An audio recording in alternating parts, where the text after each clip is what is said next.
Então vamos lá. Pronto, já está gravando. Bem, pessoal, hoje a gente vai comentar algumas coisas, continuar no ponto 6. Vocês já devem ter visto que eu já publiquei o exercício de fixação da parte 2, apesar que eu acho que eu só vou conseguir começar a parte 2 hoje. Não dá para dar a parte 2, porque também, como vocês podem ver, são muito assuntos. Tanto é que eu dividi em 3 partes o ponto 6. Dá para começar, mas não dá para terminar, com certeza. Nessa segunda unidade, lembrando, apesar que eu falo isso, não é nem tanto direcionado a quem está assistindo agora, mas vocês têm que fazer o exercício de fixação dentro daquele prazo. A gente está deixando mais ou menos 15 dias, né, a partir do momento que a gente lança, até para não acumular tudo para o final do semestre. Outra coisa que eu estou procurando obedecer é uma recomendação que a coordenação colocou, de que os dias para o exercício vocês entregarem, fiquem no dia da aula do professor, de preferência, para não ter choque e ocorrer de chegar um dia que todos os professores passaram atividade. Outra coisa que a gente passou a adotar foi um calendário, né? Tem um calendário do curso de RI, e quando a gente posta uma atividade, a gente coloca lá no calendário. Eu acho que vocês não têm acesso, só a coordenação, mas é para a coordenação controlar, para não ter choques de dias de atividades. Então, eu coloco uma atividade e ali vai. E lembrando, essa atividade ela faz parte dessa aula, né?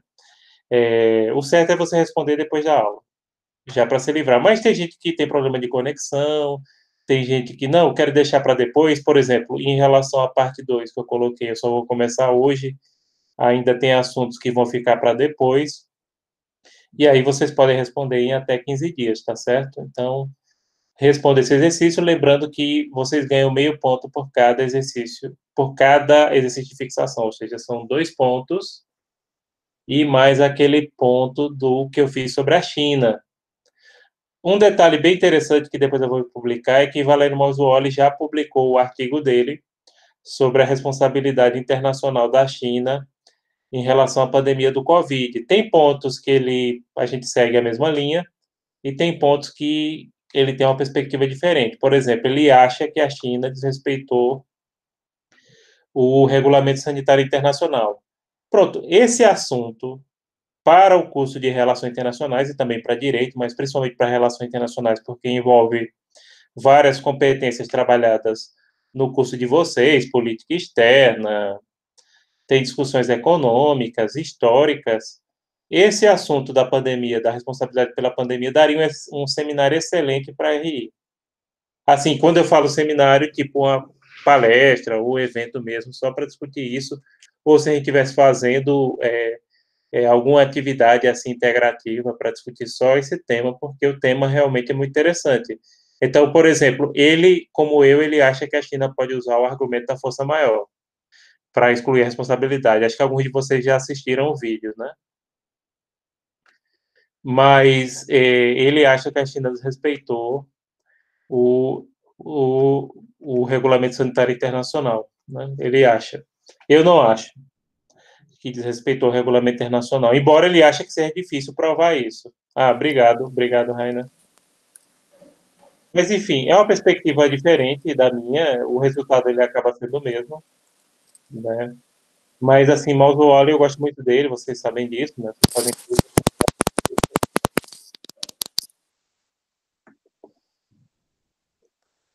E eu vou fazer outro, pronto, eu vou fazer um vídeo esse final de semana. Não que eu esteja desocupado. Boa noite, Carolina. Não que eu esteja desocupado, mas eu vou fazer um vídeo sobre o AI-5. Mas eu não vou postar valendo ponto, não, porque a gente já tem muita atividade para a segunda unidade. Aliás, eu vou postar para quem tiver reprovado por falta. Não é um caso de ninguém na turma de vocês por enquanto, né?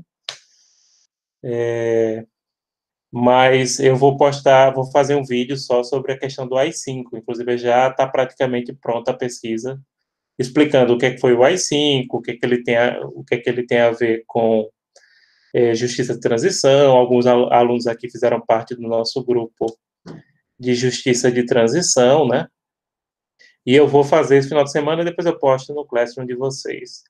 E também vou postar o artigo do Mauzuoli sobre a questão da pandemia, porque interessa muito ao curso de vocês essa discussão. Outra recomendação que eu quero fazer antes da gente iniciar propriamente a aula é assistam na Netflix, apesar que ele talvez seja um filme um pouco lento para o gosto de vocês, o filme Sérgio. Não sei se algum de vocês já assistiu. Pronto, ela está colocando aqui muito bom. Não, é muito bom. Apesar de que a minha esposa mesmo estava dizendo que achou o filme muito lento, não sei o quê. Eu digo, o pessoal mais jovem, acho que ela está querendo ser novinha, né? O pessoal mais jovem, com certeza vai achar que o filme é lento, mas para quem interessa na área de RI, principalmente quem quer trabalhar em organizações internacionais, exatamente, eu também acho. Quem é da área de RI, Direito Internacional, acha muito interessante, e principalmente você vê como ele era alguém, primeiro, muito competente, né, muito compenetrado, com valores bem sólidos em relação a respeitar direitos humanos, a democracia, e também a perspectiva de que um brasileiro ele chegou numa posição que nenhum diplomata brasileiro tinha chegado antes, né?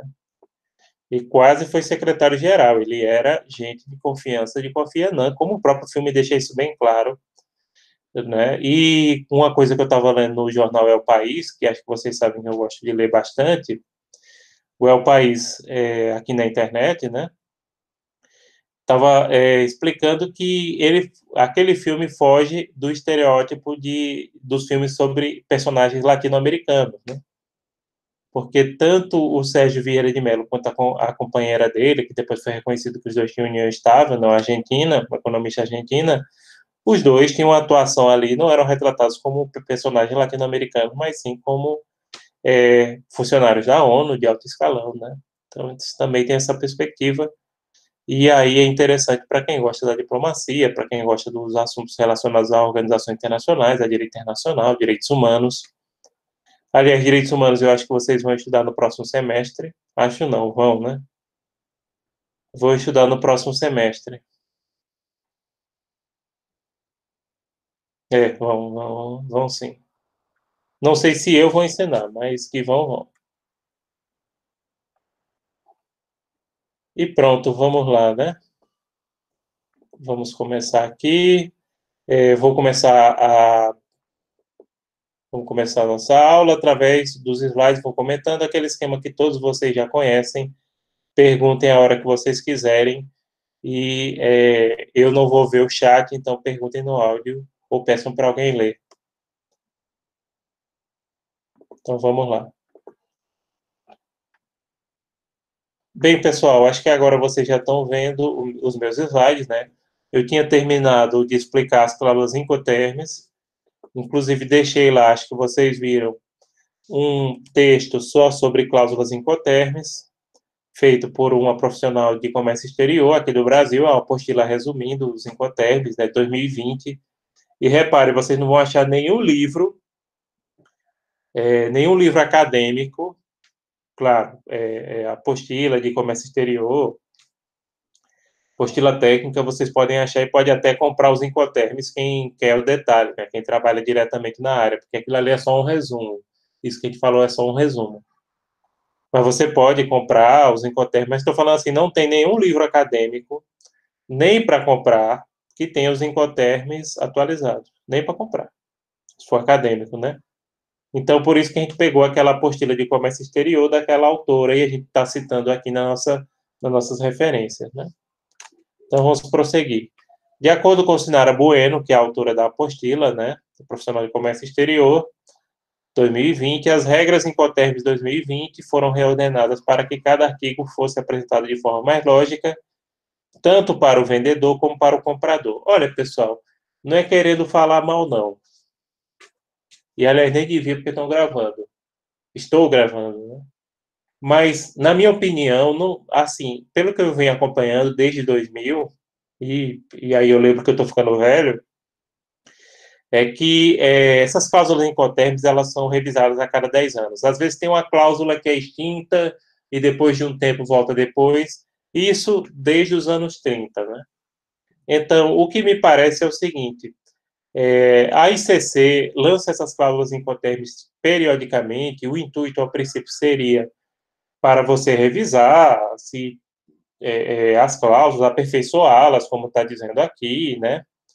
Porém, o que me parece é que eles fazem isso para vender as cláusulas incoterms revisadas, né? Porque tem, cada 10 anos, às vezes, não tinha nem necessidade. Aí eles lançam uma nova edição. Mas isso sou eu que estou dizendo, tá? Então, mas a questão é o seguinte, é o aperfeiçoamento. Mas como eu estou dizendo, às vezes uma cláusula é extinta numa edição e daqui a 10, 20 anos ela volta. Então, a cada 10 anos, sempre vai sair uma edição nova das cláusulas incoterms. Quem trabalha na área tem que comprar o livro completo, que lá tem o contrato modelo, o contrato padrão, não só a sigla, que a gente menciona só a sigla, o que significa, né? Mas tem todos os detalhes quando você compra a cláusula completa. Que, aliás, eu acho que não deve ser baratinho, eu não sei quanto é, não, mas não deve ser baratinho, não. E pronto, inclusive essa profissional aqui que a gente está citando, ela dá curso sobre isso, né, que ela trabalha com importação e exportação. Quais são as principais mudanças apontadas por Sinara Bueno nas cláusulas Incoterms 2020? Agora vamos ver aqui o que é que mudou, né? Primeiro, inclusão no FCA, que é uma cláusula, né? De opção para as partes acordarem na emissão de um conhecimento de embarque a bordo, de modo as partes poderem atender aos bancos que exigem o conhecimento, mesmo quando o vendedor não é responsável pelo carregamento do navio. Nesse caso aqui, conhecimento de embarque é um documento que funciona ao mesmo tempo como a nota fiscal da mercadoria e o título de crédito que representa, e ele pode ser negociado independente da mercadoria, esse conhecimento, viu? Esse conhecimento é, como eu disse, uma mistura de nota fiscal com título de crédito. E dá direito a você negociar aquela mercadoria, independente da presença dela, entendeu? Pode passar da mão de um para outro e daqui a pouco tá com a pessoa que você, a princípio, é alheia à transação, entenderam? Então, por isso que todo o transporte se emite esse conhecimento. Isso é uma tradução de séculos. Começou com o direito marítimo, mas hoje tem conhecimento para transporte aéreo, depois a gente vai estudar isso aqui. Para transporte aéreo, para ferroviário. Apesar que acho que vocês sabem que transporte ferroviário aqui na América Latina praticamente não existe mais, né? Só uma questão de Brasil. Então, nesse caso, as partes elas podem emitir um conhecimento a bordo do próprio navio, até porque hoje o navio ele vai ter acesso à internet. Se alguém quiser perguntar alguma coisa, por favor, pode perguntar no áudio. A não ser que vocês estejam falando entre si, que também vocês podem fazer isso, obviamente.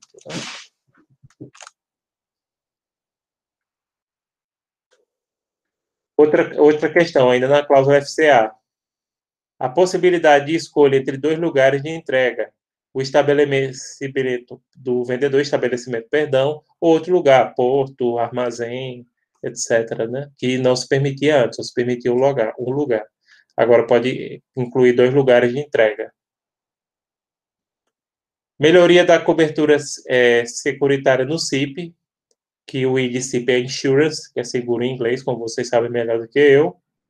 Digo melhor do que eu, porque alguns de vocês fizeram intercâmbio muito mais amplo do que o meu de férias, né? E alguns de vocês são professores de inglês. Pois o seguro tem que ser Institute Close A e não mais Institute Close B. Ah, isso aqui houve uma mudança na questão do seguro, viu? Então, melhorou a cláusula, o seguro, dando acho que mais coberturas. Não tem o detalhe, não sei o detalhe dessa questão das coberturas. Mas lembrando, a cláusula CIP, ela já inclui o seguro justamente da letra I em inglês. Então, aqui está dizendo que mudou para a cláusula A para B. Então, dá a entender que vai ter uma cobertura maior. Previsão no FCA, DAP, DDP e DPU da possibilidade de uma parte transportar a carga com seus próprios meios de transporte, sem contratar um transportador externo.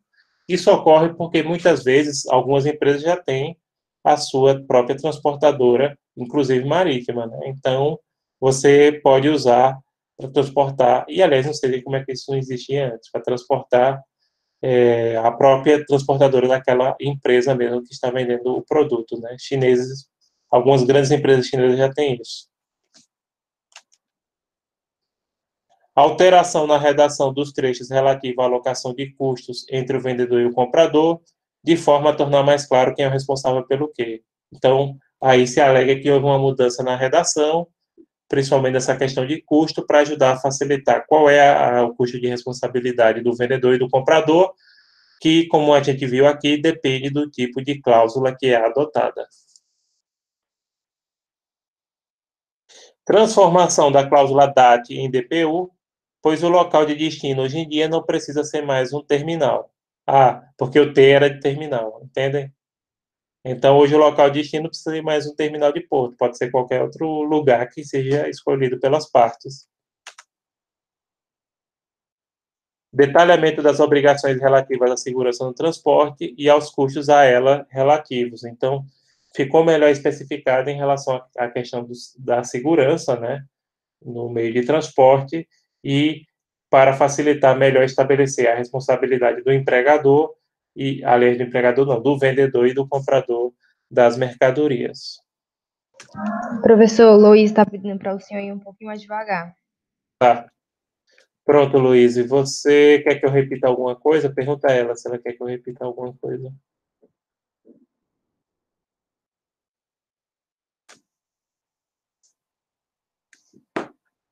Que aí eu já falo. Ela disse que não precisa, não. Ah, tá. Eu só vou segurar o freio, né? Tá bom. E pronto, gente. Encerramos a primeira parte, que é contrato de compra e venda. E vamos agora falar do contrato de transferência de tecnologia. Aquela parte das cláusulas Professor, eu tenho incoterms, uma dúvida, antes pode do senhor ir falar. para esse outro ponto. Qual desses outros foi incluído nos Incoterms de 2020? Tem lá no questionário, eu procurei pelo slide também, mas procurei fora e eu não encontrei a resposta. Eu não encontrei qual foi o Incoterm que foi adicionado. Ah, certo. Tem que comparar. Sabe onde é que você vai achar? Onde? Eu vou lhe dar a dica agora. Dê, Nos Incoterms 2010, você comparando um em outro. Inclusive, naquela apostila que a gente disponibilizou, tem. Entendeu? certo, certo, obrigada, professor. Tem. Certo, Aliás, obrigada. vamos ver aqui. Cadê? Porque qualquer coisa eu já posto o link. Se eu conseguir achar aqui, eu já posto o link para você, que eu acho fácil.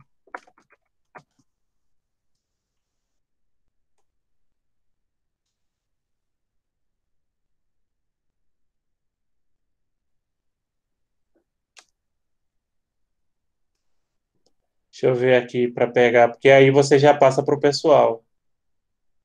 Porque para mim eu comparei, entendeu? Pronto, aqui tem. Eu vou copiar e colar aqui.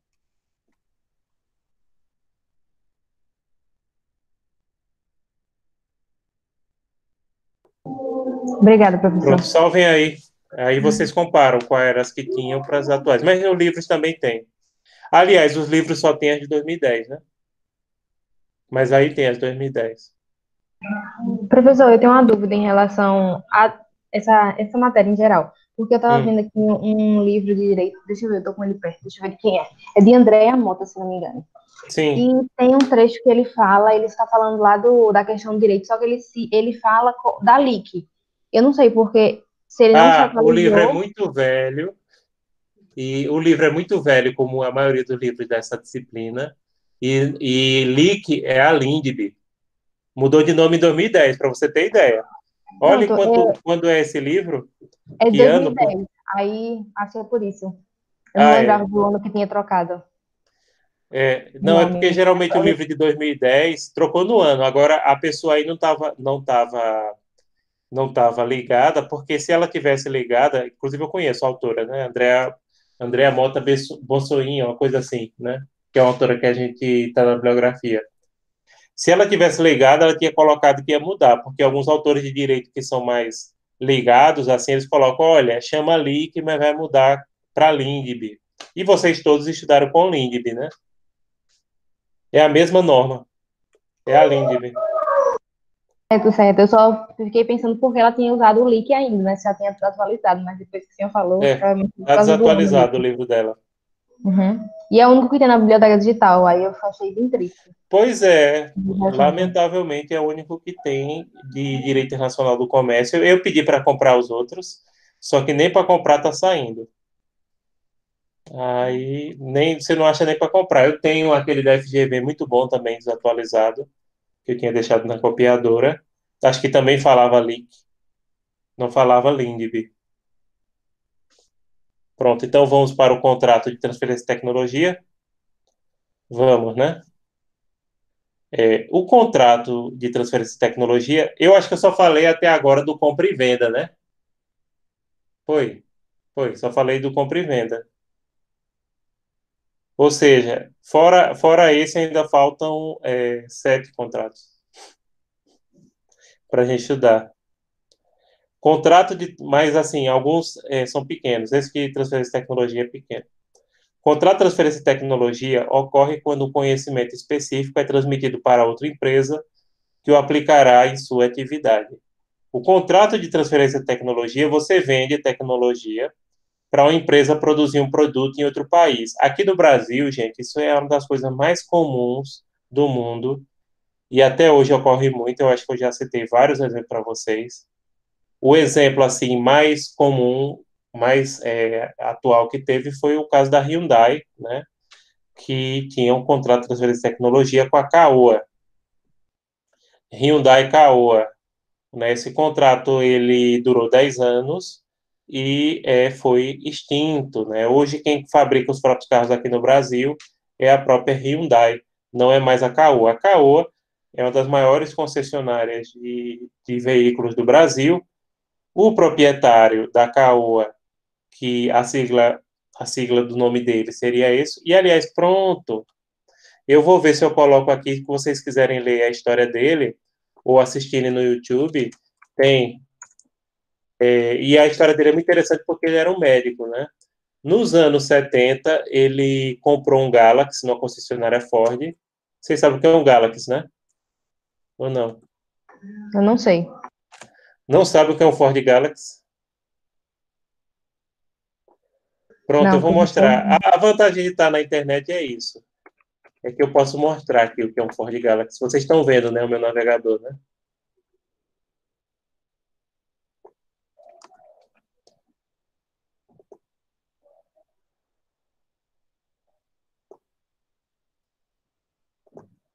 Vocês estão vendo o meu navegador, não? Estão vendo o que é um Ford Galaxy? Chique, achei chique. Pronto, é esse carro aqui, que inclusive foi o carro mais luxuoso do Brasil na época que ele era produzido. Esse carro é gigantesco, inclusive tem alguns aqui em Caruaru. É um carro bebedor, tem um motorzão de caminhonete, 8 cilindros. Acho que ele faz o quê? Uns 2 ou 3 quilômetros a cada litro de gasolina, né? E ele comprou um carro desse, a concessionária faliu, ele era médico e o dono da concessionária entregou a concessionária, porque o carro desse era caríssimo, era uma fortuna. E o que é que ele fez? O negócio deu tão certo que ele se tornou um dos maiores donos de concessionária do Brasil. Nos anos 90, ele queria se tornar fabricante de carros. Repare que o cara era médico. O cara é de Campina Grande, viu? E ele estudou em Recife, mas é de Campina Grande e ele morava em Campina Grande. Inclusive tem concessionária em Recife também e tudo mais. Aí, nos anos 90, ele queria fabricar carros. Aí ele procurou fazer contrato de transferência de tecnologia com a Renault. Aí começou a produzir os carros da Renault. Só que a Renault, o diretor-geral era um brasileiro, Carlos Gosch, estava preso no Japão até bem pouco tempo, né? Acho que vocês ouviram falar. E aí, quando foi no começo dos anos 2000, ele revogou a licença.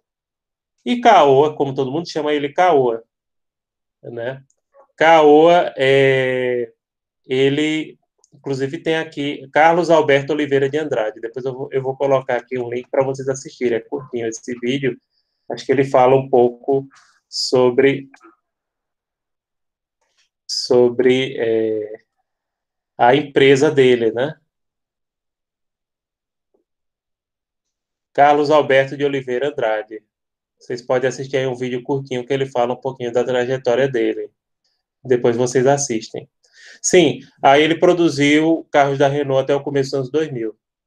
Só que Carlos Gostin viu que o mercado brasileiro ia bombar, ele era brasileiro também, ele disse, não, a Renault vai produzir os seus próprios carros no Brasil.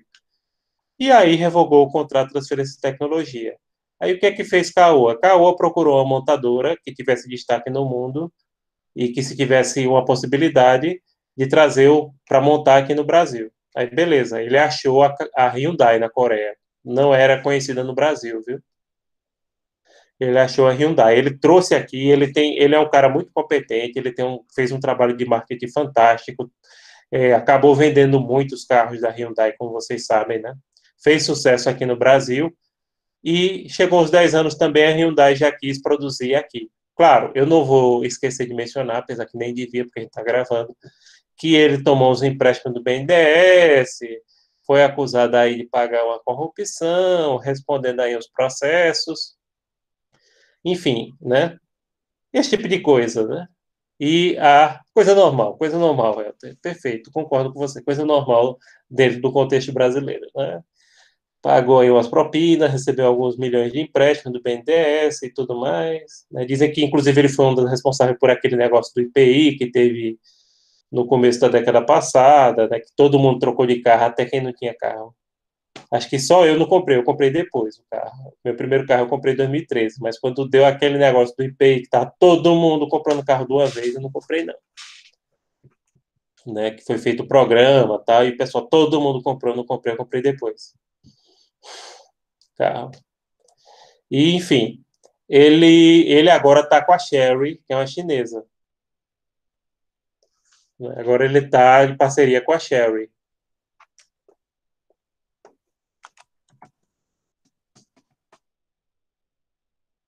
Chery Caoa.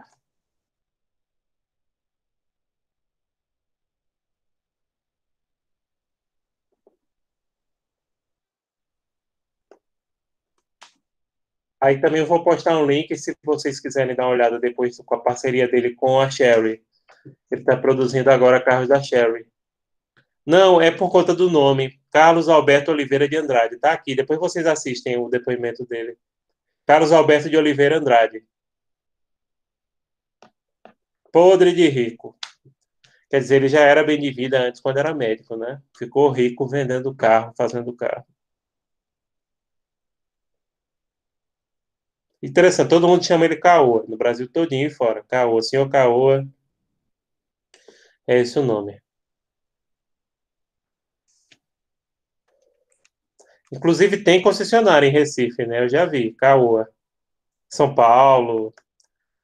E ele continua vendendo, por exemplo, da Ford, ele continua vendendo. Ele, ele não vende só das marcas que ele produziu, não, né? Como Renault e tal. Acho que Mercedes também, Subaru. Ele gosta também de marca de luxo. Ah, outra coisa, antes da gente iniciar, não teve só esse caso da Caoa, não, pessoal. A fábrica de brinquedos Estrela, acho que até a década passada, ou até os anos 2000, não lembro, eles produziam muito brinquedo mediante transferência de tecnologia. Ou seja, por exemplo, a Mattel, que é a fabricante da Barbie, vendia o direito de produzir boneca Barbie no Brasil para a Estrela. Então, isso também ocorreu. Era do tempo que uma boneca Barbie era uma fortuna, né?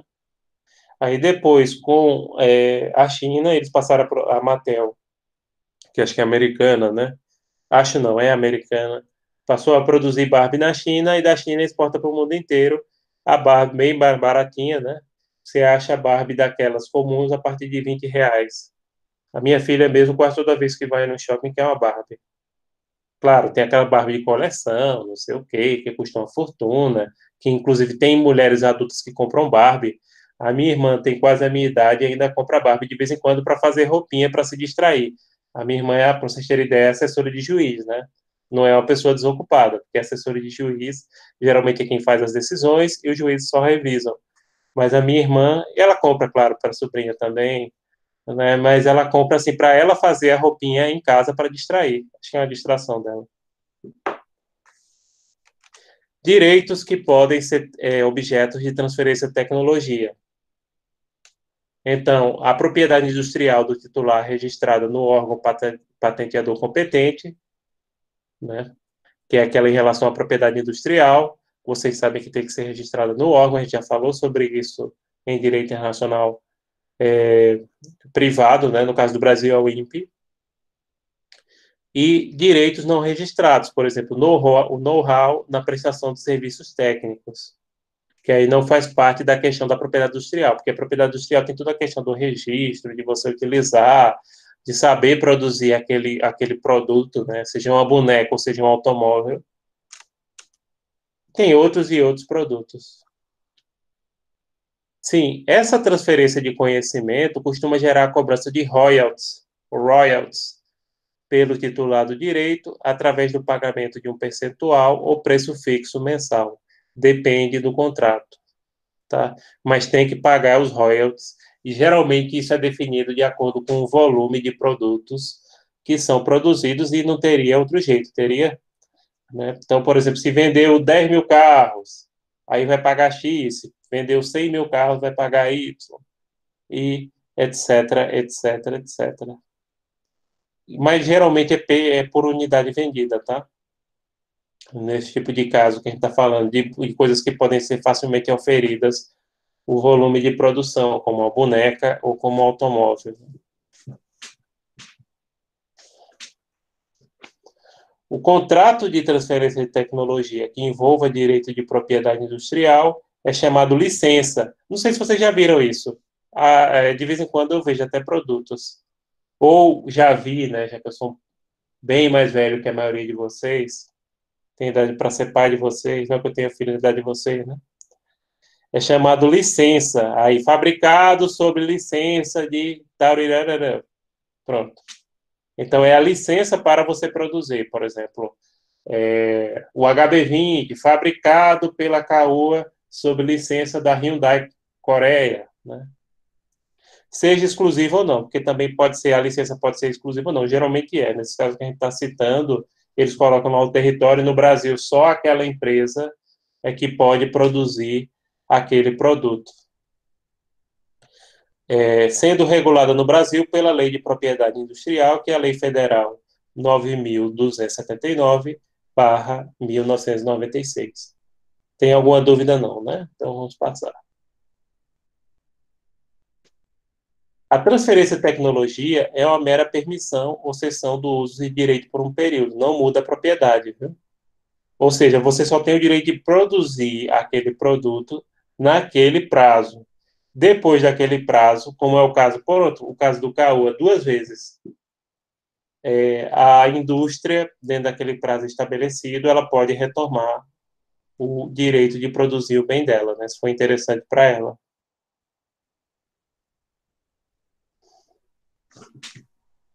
Aqui no Brasil, nos anos 60, acho que nenhum de vocês sabe, se souberem, por favor, me avisem, tinha uns veículos chamados VMAG, que eram motores de 2 tempos, que é um motor que não existe mais, era um motor muito primitivo.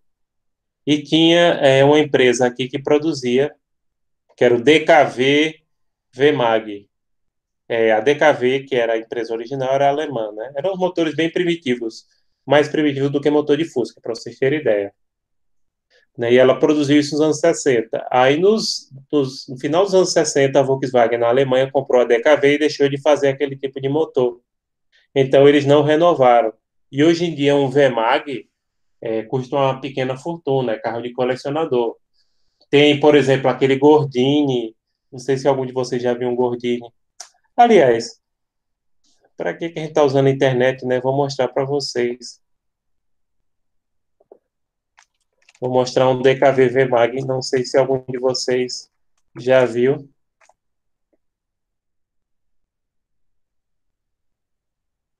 Pronto, são esses carros aqui, ó.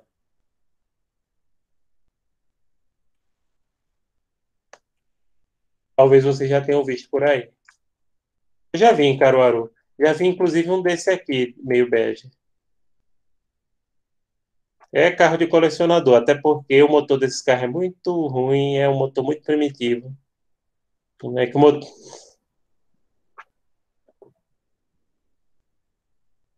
Acharam feio ou acharam charmoso? Vocês acham o Fusca feio? Heloísa? Fusca é horrível. Não, eu não acho, não. Eu acho que ele até um carrinho simpático. Né? Se for um Fusca bem arrumadinho, eu acho uma beleza. Eu acho. Assim, acho que meu pai teve uns 4 Fuscas quando eu era pequeno. Meu pai tinha um Fusca que era tipo bug, que era verde.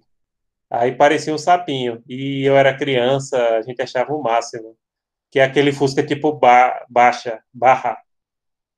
Né? Ele não tinha grade do motor. Atrás, só tinha umas coisas assim de ferro para não tocar no motor.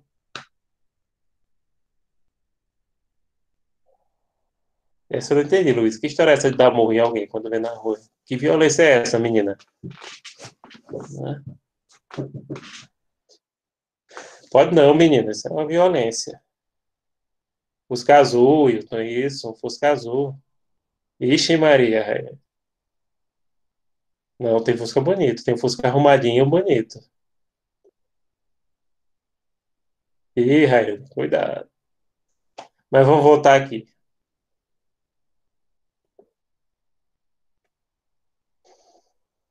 Pois é, em casa acho que teve uns 4 Fuscas, mais ou menos. Né? Meu pai gostava de Fusca. Aliás, um carro muito resistente. Esses DKV V-Mag era pouco resistente, mas o Fusca. E os Areião no Sertão que só Fusca subia, né? Inclusive porque muitos foram projetados para usar no deserto do Saara, na época da Segunda Guerra. Era o Kubelwagen. O INPE, que é o Instituto Nacional de Propriedade Intelectual, na opinião de Tim Ribeiro Estrela, é muito apegado à legislação anterior e não admite contratos de transferência de tecnologia superiores a 5 anos, renovável uma vez, bem como cláusula de devolução de tecnologia ou abstenção de uso. Geralmente esses contratos é assim, 5 anos mais 5, o próprio KU acabou ficando os 10 anos, né? Agora, podia renovar. Aí a própria Hyundai já não quis mais, quis produzir os carros dela. Agora, francamente, eu achei mais feio essa geração do HB20. Aliás, eu não achava bonito o HB20, mas essa última geração ficou mais feio do que era. Às vezes os caras mudam um carro e fica feio, não. Não, esse carro é gosto, né?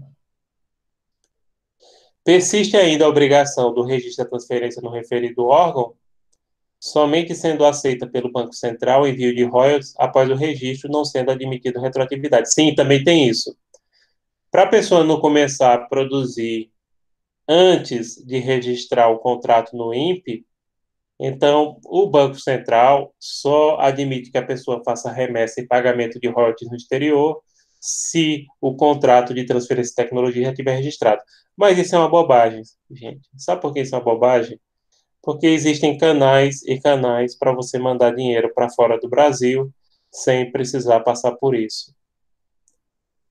Tenho certeza do que eu estou dizendo, eu só não falo aqui os detalhes, mas tenho certeza do que eu estou dizendo. Mandar dinheiro para fora do Brasil é besteira. A quantidade de gente que manda dinheiro para fora do Brasil é ilegal. Claro, é crime, não é para vocês fazerem, tá? Isso é crime. Evasão de divisas. Então, o contrato de transferência de tecnologia possui obrigações de dar e fazer. Não sei se vocês lembram o que são obrigações de dar, obrigações de fazer.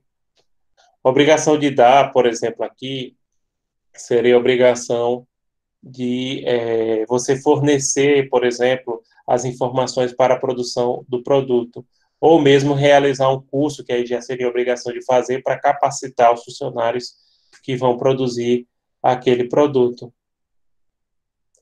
Sendo visto como empreitada mista por parte da doutrina ou atípico por outra. Na minha opinião, é atípico. Atípico é aquele contrato que não estão previsto na lei, mas que são admissíveis. Por quê? Porque o particular ele pode fazer qualquer coisa desde que a lei não proíba, né? Já o Estado só pode fazer aquilo que a lei permite. Eu não acho que é contrato de empreitada mista, não. Contrato de empreitada mista, na minha opinião, apesar que eu tenho uma visão restrita sobre isso, é, por exemplo, um contrato de produzir de produzir não, de fazer uma construção que tem várias etapas. Aí mas você transferir tecnologia, não. É atípico. Nos prevê no Código Civil, né? A Organização Mundial do Comércio, a OMC, regula os contratos indicados através dos acordos TRIPS, que é Trade Related Aspect of Intellectual Property Rights, que vocês já falaram isso em direito internacional privado. Então, das vezes tecnologia, regulamento, tratados TRIPS. Sim, e as operações de transferência de tecnologias devem submeter ao Conselho Administrativo de Defesa Econômica, ao CAD, se superiores a 400 milhões de reais ou representam pelo menos 20% do mercado. Então, nessas situações, para não gerar monopólios ou oligopólios, o CAD tem que interferir. Aliás, toda operação que ficar sujeita a criar monopólio, oligopólio, ou que movimente uma grande parcela do mercado, nesse caso é 20%, ou 400, uma importância de 400 milhões de reais, então o CAD tem que aprovar. O CAD é o Conselho Administrativo de Defesa Econômica. Por exemplo, quando foi criada a Ambev, acho que você... Ah, não, vocês não lembram não, pelo amor de Deus. Isso aí foi no começo dos anos 2000. Tinha gente aqui que não era nascido ou que estava usando fralda ainda. Mas, assim, aquelas marcas da Ambev, que vocês sabem, por exemplo, Antártica, Brahma, Skol, cada uma era uma empresa diferente, sabe? Aí elas se fundiram por volta dos anos 2000, final dos anos 90, anos 2000. E o CAD teve que aprovar. Eu, francamente, não aprovaria aquele caso, porque realmente gerou uma concentração muito grande. Então, imaginem que eram todas empresas independentes. Você tinha a Antártica. Hoje em dia, vocês até acham natural. Não, isso aqui são marcas que pertencem à mesma empresa, né? Mas não era assim.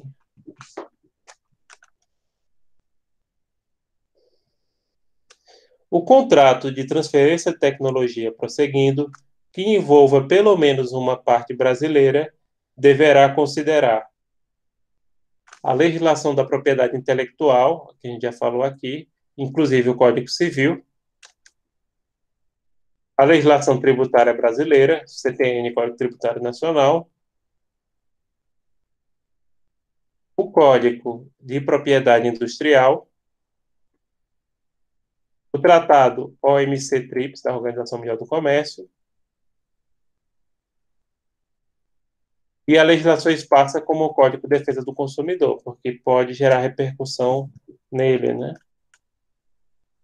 E a Lei Federal 4.131/1962, sobre a remessa de capital para o exterior, que regulamenta essa questão, por exemplo, você mandar o dinheiro para pagar os royalties pela produção daquele produto que se quer, né, que está sendo objeto de transferência de tecnologia.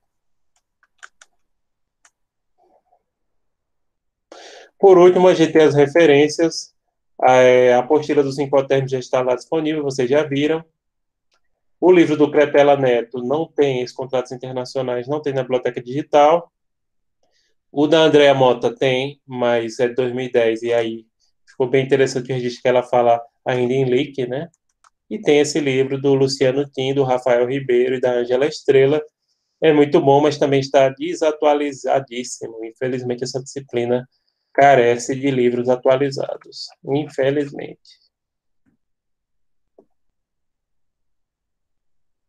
E pronto, gente. O que mais vocês têm sobre essa primeira parte? Se quiserem perguntar. O que é que vocês têm? Professor, eu não tenho dúvida em relação a essa primeira parte, mas é em relação ao trabalho. Certo, Porque qual deles? a questão da arbitragem para empresas. A gente estava dando uma olhada essa semana em bibliografia, mas a gente não encontrou nenhum livro que trouxesse, pelo menos na internet, Pronto, que tivesse assunto. arbitragem internacional para empresas, né? Isso, Pronto, eu vou procurar algum artigo científico, mas eu sei também que a ICC fala alguma coisa, tá? certo. Eu vou dar uma Vocês olhada. podem dar uma olhada também, né? Porque a ICC tem... E o Centro Brasileiro, deixa eu procurar aqui. Mas depois eu vou olhar, me mandem um e-mail ainda hoje para eu lembrar, porque a quantidade de coisa que eu tenho para fazer, né? Eu acabo Centro Brasileiro de Mediação e Arbitragem.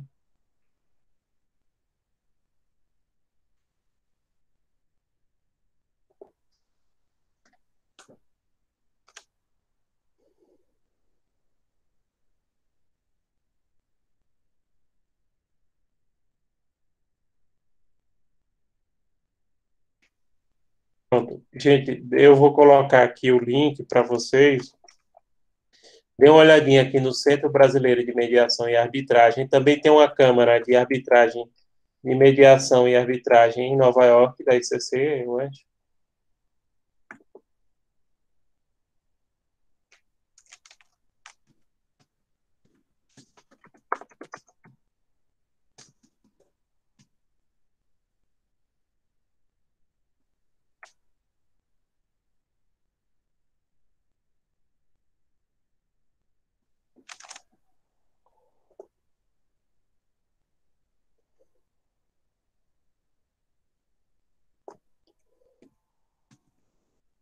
Tem essa aqui, eu vou postar agora para vocês o link.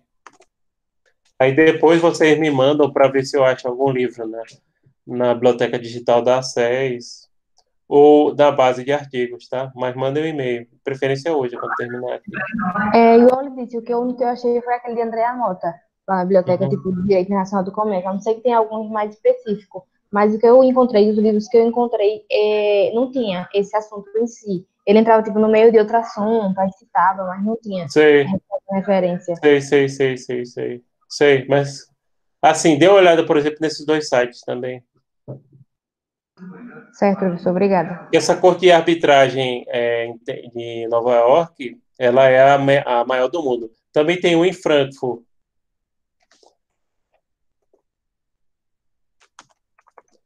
Court Arbitration Frankfurt. Eu sei que tem em Frankfurt.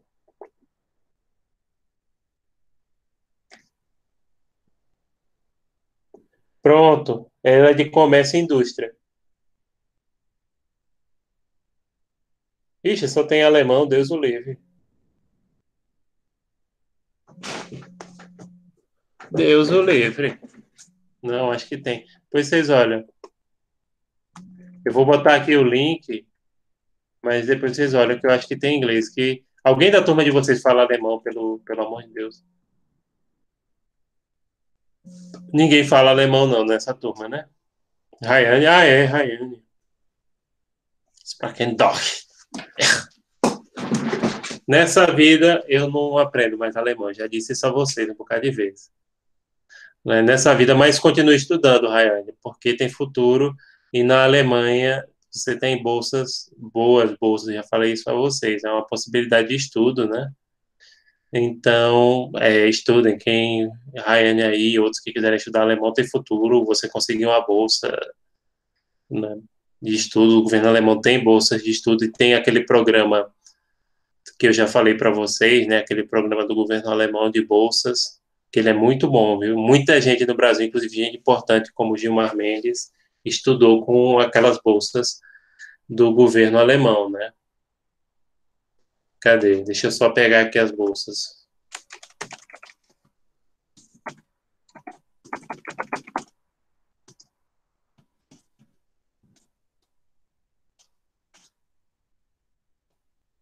DAD. E tem site aqui do Brasil, né? DAD. Pronto, dá uma olhadinha aí, quem quiser, nas bolsas do governo alemão. Sério, é uma excelente alternativa. Então, tem muita gente que já foi bolsista, como eu disse, muita gente importante mesmo. Ah, não só nessa área de direito, não sei o quê, mas em tecnologia, como vocês sabem, a Alemanha também tem muito destaque. Relações internacionais, eles também devem ter coisas muito boas lá. Então, dá uma olhadinha aí no site do que tem essas bolsas do governo alemão. Tá aí o link. Sim, vamos começar. Não dá para terminar, com certeza, só vai dar para a gente começar o ponto 6, parte 2.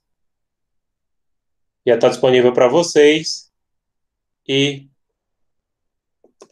vocês já podem fazê-lo, né? Aliás, eu recomendo deixar para a semana que vem, porque para fazer o exercício, porque eu só vou poder praticamente começar. Então, o primeiro contrato que a gente vai falar aqui é o contrato de agência, que eu sempre digo isso. Contrato de agência eu confundo muito com distribuição, que os dois são muito parecidos, O contrato de agência, eu sei assim no dia que eu vou lecionar, porque a gente sempre dá uma revisada, uma estudada, mas no de agência você recebe uma comissão. No contrato de distribuição, você tem que comprar um produto e revende. No contrato de agência você vende o produto, mas você recebe um percentual. No contrato de distribuição, que são muito parecidos, você tem que comprar o produto. Então, o contrato de agência, ele não possui previsão legal, mas está presente em quase todas as jurisdições. E aí entra aquela coisa que a gente sempre fala, o particular, ele pode fazer qualquer coisa desde que não esteja proibido na lei. Tá certo? Então, a gente tem aí o contrato de agência, que não há uma previsão direta por ele, mas ele é admissível, né? Para o UNIDROIT, que é o Instituto Internacional de Direito Internacional Privado, este é o contrato no qual uma parte, o agente comercial, se obriga permanentemente a negociar a compra e a venda de bens de outrem, chamado principal, que se obriga a pagar o agente através de comissão ou de outra maneira. Então é isso. A agência, você. E lembrando aqui, são duas empresas, tá? Isso aqui a gente está falando de agência no nível internacional. Claro que tem casos de agente que ou são MEI, ou que são até pessoas físicas, né? Ou que tem, por exemplo, uma relação empregatícia, mas não é o caso do que a gente está falando aqui, que são empresas. Uma empresa é agente da outra, né? E o agente recebe por comissão, geralmente estabelece o percentual, de outra forma, que é estabelecida entre as partes. A doutrina majoritária no Brasil afirma que o contrato de agência é outra denominação, pronto, aí eu concordo, para o contrato de representação comercial previsto no artigo 710 do Código Civil, porque esse artigo 710 ele fala em representação comercial. Agora percebam, e aí eu tenho a visão seguinte: a representação comercial ela tanto engloba a agência quanto a distribuição. A diferença é que, como eu disse, o agente ele recebe uma porcentagem e o distribuidor ele tem que comprar o produto.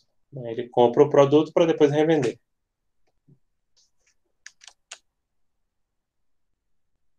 Existem dois elementos do contrato de agência. Primeiro, são os elementos essenciais, como promoção do negócio, independência, unilateralidade, estabilidade e indenização. Então, você tem que promover os negócios, tem a parte do marketing, há uma relação de independência nesse contrato entre as partes, porque não há uma relação empregatícia entre eles, é uma relação unilateral, apesar de que, nesse caso, você diz como é que é unilateral, mas envolve duas partes. É porque o principal, ele cede a agência para quem ele quer, entendeu? Ele não pode obrigar a outra parte, ele cede para aquela pessoa e depois, por exemplo, que o contrato se vencer, ele pode revogar e pode conceder a agência para outra pessoa. Porque geralmente ele nomeia um agente num certo território, tá? A estabilidade, que é definida pelos prazos, né, e você não pode revogar esse contrato sem ter uma justificativa, e indenização caso haja um rompimento, né, de parte a parte.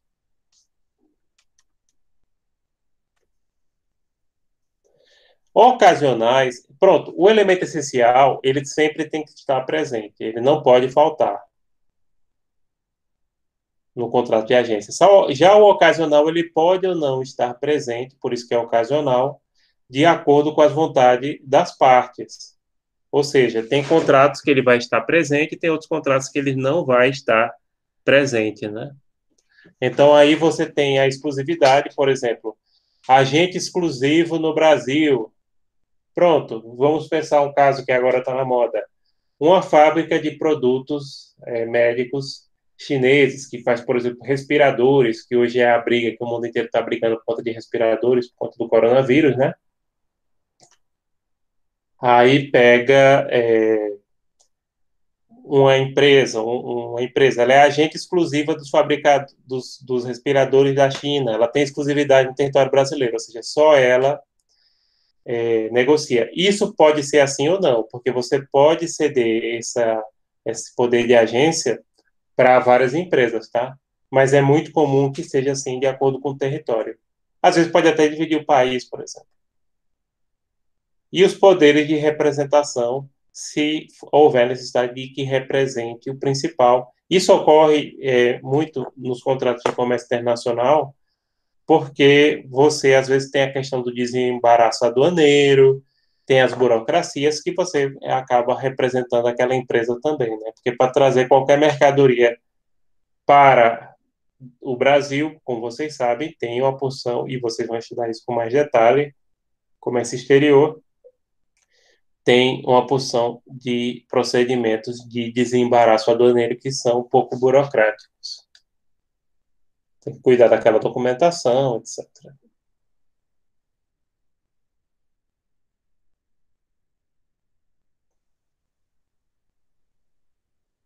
Bom, vamos falar um pouquinho, deixa eu olhar já. Ou vou deixar para começar esse slide.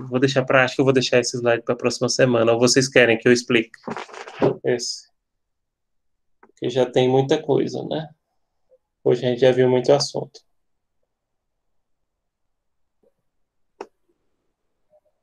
E aí, gente?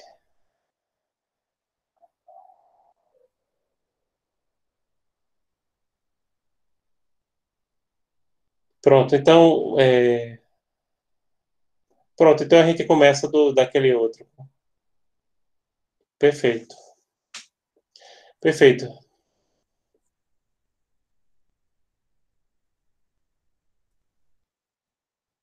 Tudo ok, ok. Pronto, aí eu só dou esse primeiro slide agora. A partir do segundo slide, semana que vem, a gente já prossegue o nosso estudo. Deixa eu olhar quantos slides tem. Terceiro slide, no caso. São 11. Semana que vem dá para terminar. Mas provavelmente não vai dar para começar o outro, não. Porque também jogar conteúdo é fácil, né? Mas tem que dar tempo para que vocês façam a digestão desse conteúdo, vamos dizer assim.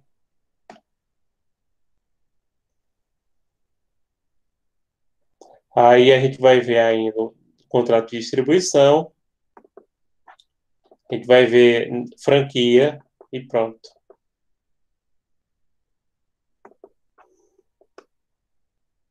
Nessa parte 2 aqui, pessoal, ainda tem o contrato de distribuição e tem o contrato de franquia. O resto fica para a última parte. Para a nossa última parte. E aí vai ser... Aí depois da última parte, aí tem o contrato, tem o ponto 7, que é o OMS. OMS não, OMC, OMS, estou com a cabeça na parte de saúde. Pronto, gente, alguma dúvida sobre o conteúdo que a gente passou hoje? Não?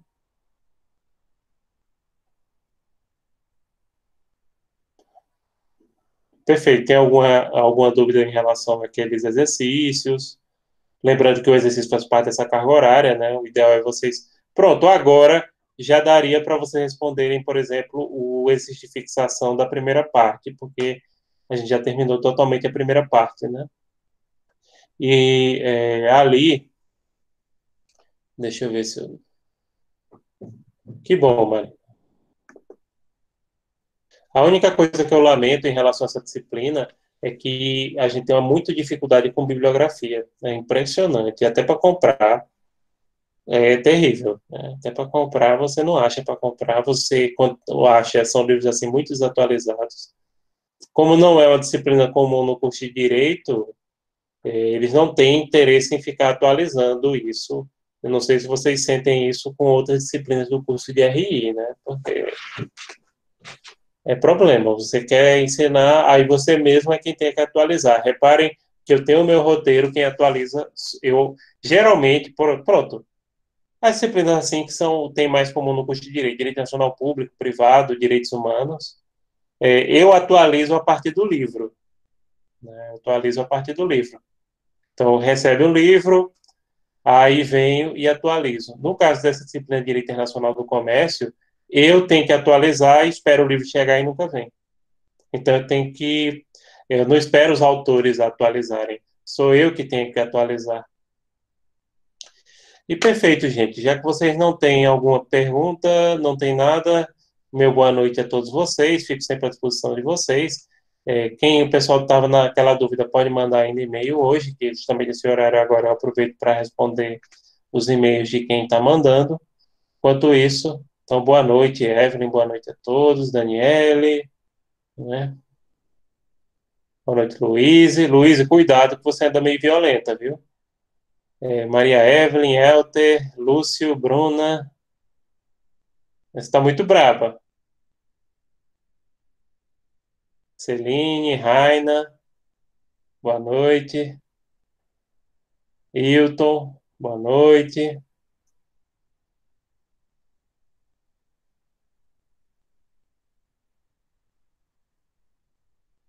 Tá vendo? Até Raina tá concordando aí.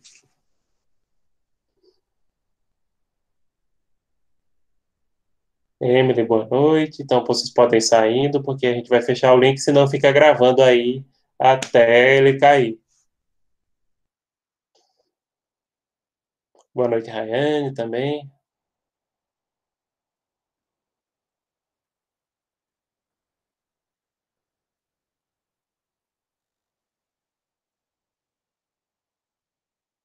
Boa noite, Renan.